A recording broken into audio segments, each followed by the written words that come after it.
4-5 பிள்ளைங்கள பெத்தும் இந்த வயசானவங்க பார்த்துக்க ஆள் இல்லாமல் முதியோர் இல்லத்தில் விடுறாங்க, இல்லாட்டி கேட்பாரற்று இருக்கிறாங்க. அது எதனால், என்ன காரணத்தினால அவங்களுக்கு அந்த நிலைமை?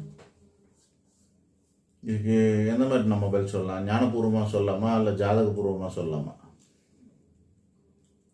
ஞானபூர்வமாக அப்படின்னா கர்மா தான் காரணம்.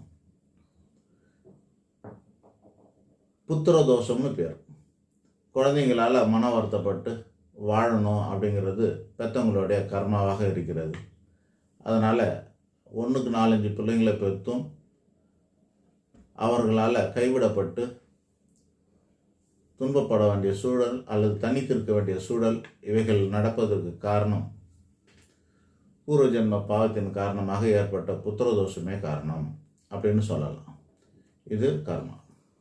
இன்னொன்று இருக்கு, அதாவது ஜாதக ரீதியாக. ஜாதகத்தில் நம்ம பார்க்கும்போது என்ன பண்ணுவோம் அப்படின்னா, அதாவது நான் சொல்கிறது ஸ்லோவாக இருக்கிற மாதிரி உங்களுக்கெல்லாம் தெரியும். காரணம் என்னென்னா, இந்த கேள்வி நம்ம முன்னாடி கேட்குறது இல்லை, ஸ்கிரிப்ட் எழுதி வச்சுக்கிட்டு மனப்பாடம் பண்ணிக்கிட்டு பதில் சொல்கிறது கிடையாது. கேட்ட நொடியில் நம்ம பதில் சொல்கிறது பழக்கமாக இருக்கிற காரணத்தினால நமக்கு வார்த்தைகள் கொஞ்சம் ஸ்லோவாக வருது. நீங்கள் வீடியோவை நம்மளோட வீடியோ 1.25 வச்சு பார்த்தீங்கன்னா உங்களுக்கு இந்த வேகத்தை சரி பண்ணிக்கலாம். அதுக்காக நீங்கள் வீடியோ ஆஃப் பண்ணிட்டு போயிடாதீங்க, ரொம்ப ஸ்லோவாக சொல்கிறாருன்னுட்டு. சரியா? 1.25ல் ஸ்பீடு வச்சுக்கிட்டு பார்த்துக்குங்க. இப்போது அம்மா அப்படிங்கிற மாத்ருஸ்தானத்துக்கான இடம் 4ஆம் இடம். மாத்ரு காரகன்னு சொல்லக்கூடியவர் சந்திரன். பித்ரு ஸ்தானாதிபதி அப்படின்னா பித்ரு ஸ்தானத்துக்குரிய இடம் 9ஆம் இடம். பித்ரு கிரகம், பிதா கிரகம்ங்கிறது சூரியன். ஆக நம்ம ஜோதிட சாஸ்திரத்தில் ஒரு இடத்த முதல்ல ஸ்தானம், ஸ்தானாதிபதி, காரகம், இது 3த்துக்கும் ரொம்ப முக்கியத்துவம் கொடுப்போம். ஸ்தானத்தில் யார் இருக்கிறா, பாவிகள் நிறைய இருந்தானா அந்த ஸ்தானம் கெட்டு போயிருக்குன்னு அர்த்தம். 1க்கும் மேற்பட்ட பாவிகள் இருந்தாலுமே கடுமையாக கெட்டு போயிருக்குன்னு அர்த்தம்.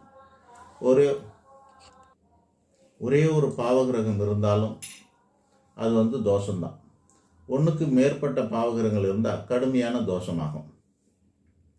ஸோ ஸ்தானம், ஸ்தானாதிபதி, 4ஆம் இடத்துக்கு அதிபதி அப்படின்னா அம்மா ஸ்தானம். 9ஆம் இடத்துக்கு அதிபதி அப்படின்னா அது 10வது பித்ருஸ்தானம், அப்பா ஸ்தானம்.